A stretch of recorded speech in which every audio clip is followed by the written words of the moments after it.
Hello, welcome to Whitepill Media. I'm Dr. Infinity, and I have a white pill on me. In this video, I'm just gonna list off some movies that I like and I'm recommending. I did the same thing last week with some anime. So, these aren't going to be like really deep reviews. I might do more full fledged reviews of some of these movies later on. But for now, just a quick little overview. Uh, yeah. So as you can see on the channel, I already did kind of a bigger video on Gattaca. I'm going to briefly mention it here as well. It's a really, really great science fiction movie with Ethan Hawke, Uma Thurman. It's kind of this, I guess, dystopian science fiction with people are starting to do like gene editing, and that's now the norm. That everyone's sort of modified, and if you aren't, you're more of an outcast in society. And yeah, it's about that. Next is The Last Detail. The Last Details is a really good movie with Jack Nicholson. I want to say Randy Quaid, not Dennis Quaid.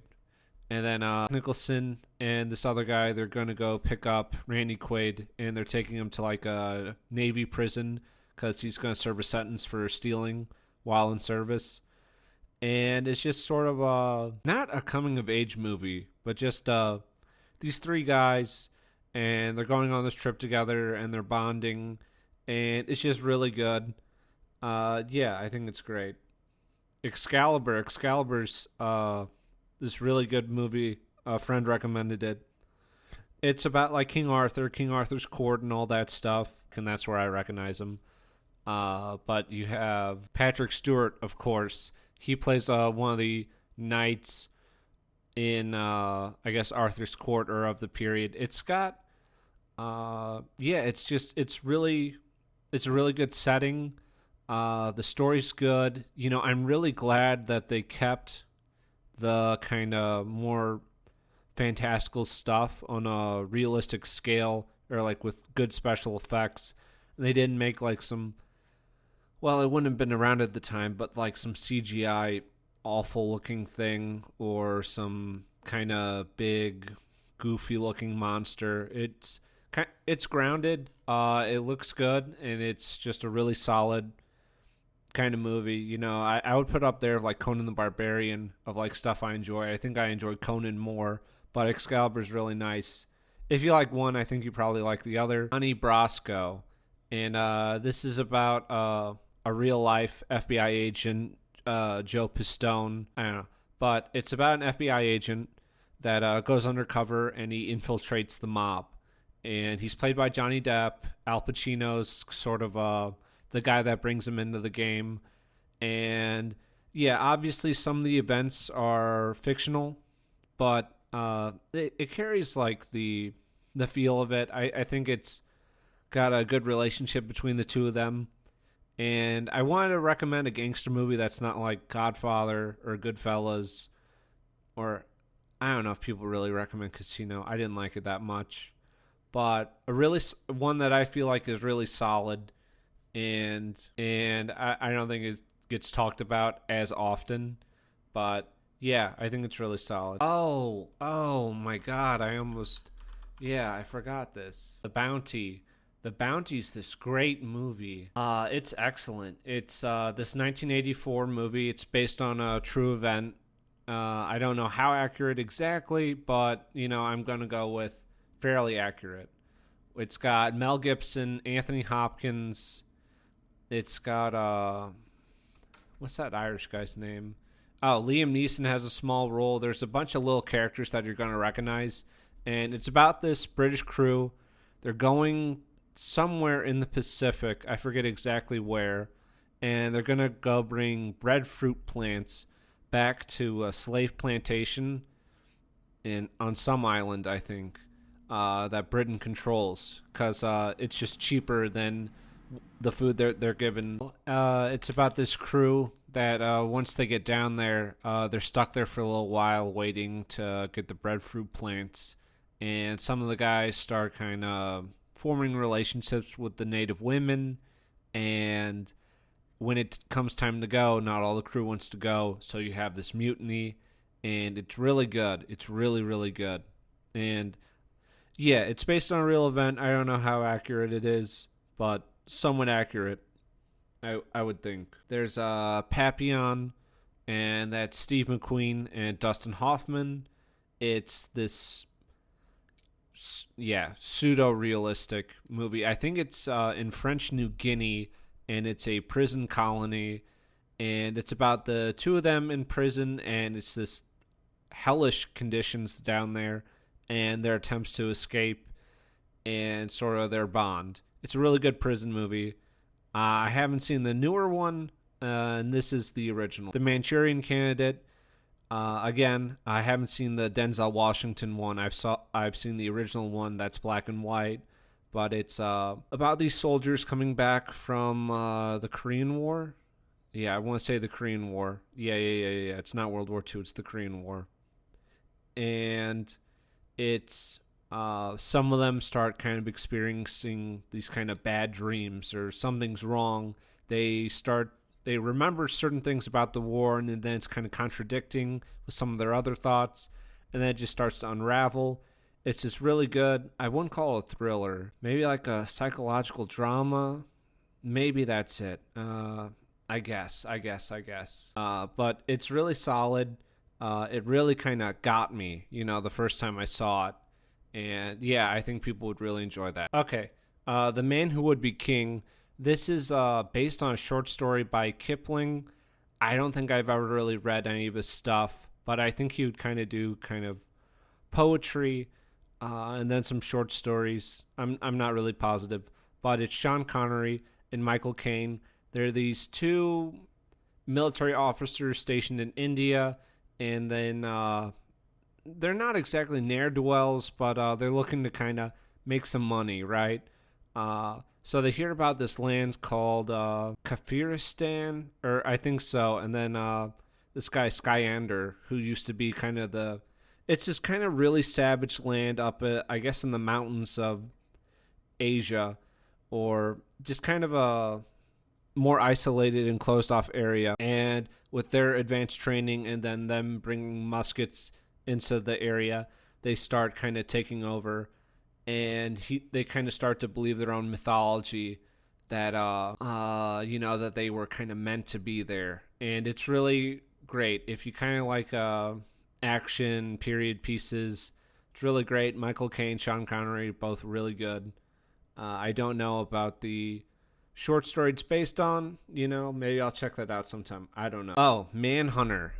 So first off, I've seen the Silence of the Lambs. I saw that one first, and I think probably most people have, if you're, I guess, a younger person. But Manhunter is, I guess, it's by the same author, and it's about the serial killer, and the FBI is involved. They're trying to stop them, and the horror in this movie is more, I would say, like kind of implied or kind of held back. It's not like super gory and in your face disgusting, but like, something like horrible has happened off screen, and it still affects you. It still gets to you, where we don't get to see exactly what's happened, but it just plays around with your head. I really liked it. I think there's a remake called Red Dragon. I haven't seen that one. It's weird because, I guess the killer's not exactly more redemptive, but the movie kind of leaves him a path where he could be redeemed a bit in this woman. And I think it's interesting because part of you, like, really wants this guy to be killed or put away. And then, I don't know. You kind of want to see him with the woman, and you kind of want to see that work for her to kind of redeem him. It's interesting. I liked it quite a bit. Empire Falls. I haven't read the book of this, but it was a HBO miniseries. It's 2 parts. I don't think it's not terribly long. But it's about this small town in Maine that's basically bankrupt or on the verge of it. The town is dying after like their manufacturing shut down. And it has a long cast of characters, all great. You got Ed Harris, Philip Seymour Hoffman, Paul Newman, bunch of people. And it's just really nice, kind of, if you're looking to have like a big cast of characters. It's a nice little setting in the town, and it's sort of about their lives and what's going to become of them. I liked it quite a bit. I've said that too many times. Super Dark Times. That one's a little stranger for this list, but it's about a group of friends. I guess I would call it like early 2000s for a time period, maybe mid 2000s. And they're kind of fucking around in a park, and there's an accident, and now the friends are trying to cover up what exactly happened there. And it was really good. If you've seen Chronicle, this would remind you of it. And I like both. I think both are really solid. Yeah, this is just kind of a dark friends and something kind of goes wrong. And this is the fallout of it. The super dark times. But I thought that was really good. It's Waterloo. I love Waterloo. It's a really great period piece. And yeah, I just love the setting and how many extras they have. I think it's great. It's really phenomenal. And Midnight Cowboy. Midnight Cowboy has got to be one of my favorites. That's definitely up there for one of my favorites. It's got Dustin Hoffman and Jon Voight, and it's Jon Voight's this gigolo who came to New York from Texas, and Dustin Hoffman is this kind of con man grifter called Rizzo or Ratso, and it's about their exploits, about them trying to stay alive, and their bond. It's up there with Gattaca with, I don't know if I'd call it my favorite film, but it's like in my top 5 for sure. I really love it.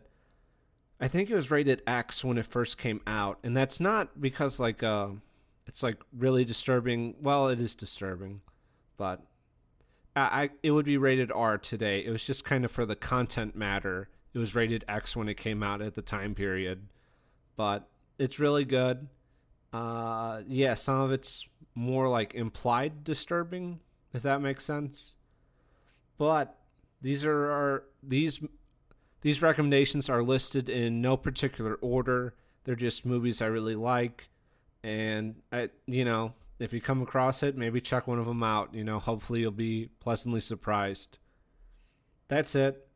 I might do some more videos on this or that.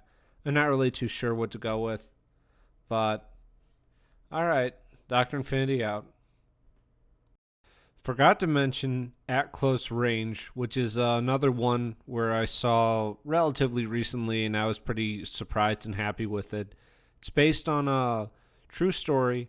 A lot of these are, which I guess that's normal-ish, but it's about a real-life crime family in kind of rural Pennsylvania, and it's got Sean Penn and Chris Penn, and Christopher Walken is their father, and he sort of shows back up in their life, and they start falling in with their father's gang, and it's just sort of their criminal exploits and then kind of the fallout from that.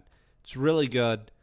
It's disturbing, and the real story behind it is disturbing. So if that kind of interests you at all, I would probably see it first before looking anything up about it.